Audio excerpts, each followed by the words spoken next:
kembali kepada melazimkan carakan itu kan kerja-kerja kebudayaan. Dari tahun 2014 sampai hari ini saya percaya itu gerakan kebudayaan itu loh.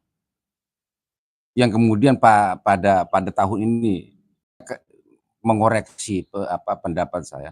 Ya, betul ini gerakan kebudayaan, tapi jangan itu dulu. Jangan dulu memahami ini gerakan kebudayaan gitu loh.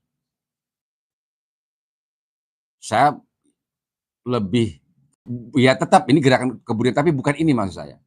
Lokus gerakan kita itu sebutnya pengakuan eksistensial terhadap seluruh aksara-aksara lokal. Itu gerakannya namanya. Yang itu nanti tujuannya adalah pengakuan secara konstitusional. Di dalam undang-undang dasar kita itu harus tersebut. Mengapa? Karena syarat berdirinya negara itu kan pasti kan punya bahasa, punya lambang, punya bahasa, punya lagu kebangsaan, dan punya aksara. Kenapa aksara tidak sebut? Hanya disebut bahasa. Padahal negara-negara lainnya itu 5 ini wajib di dalam konstitusi dasarnya. Undang-undang dasar kita kan tidak. Hanya pengakuan terhadap bahasa, pengakuan terhadap lambang negara, pengakuan terhadap bendera, pengakuan terhadap lagu kebangsaan. Tapi tidak ada pengakuan secara resmi terhadap aksara di Nusantara. Bahkan Latin pun, aksara Latin yang menjadi tradisi kita menulis hari ini itu kan tidak diakui secara resmi di dalam konstitusi kita. Aneh lah negara ini. Saya udah tulis panjang, silakan baca tulisan saya itu. Di gerbangperaja.com itu saya tulis tentang itu. Karena itu perjuangan menurut saya, perjuangan politik nantinya untuk pengakuan supaya kita itu ketika berhadapan negara-negara lain pun jadi punya kebanggaan bahwa kita punya aksara sendiri yang origin. Kita punya sesuatu yang hari ini enggak. Latin bagaimana aksara yang pinjaman kok. Kita berbahasa satu, bertanah air satu, berbangsa satu Indonesia tapi beraksara pinjaman.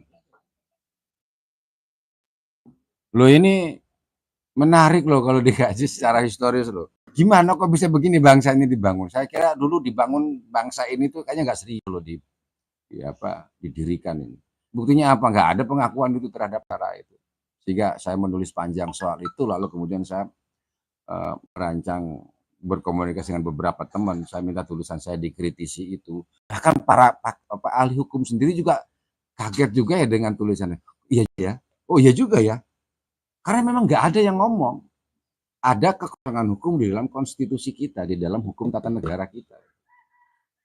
Maka caranya untuk kita mensosialisasikan itu dalam konteks kebudayaan tadi, sebagai gerakan kuning, ya untuk sementara memang kita harus dekat dengan kekuasaan. Untuk apa? Untuk memberi pemahaman kepada mereka. Itu loh di Sumeneb ada keraton loh.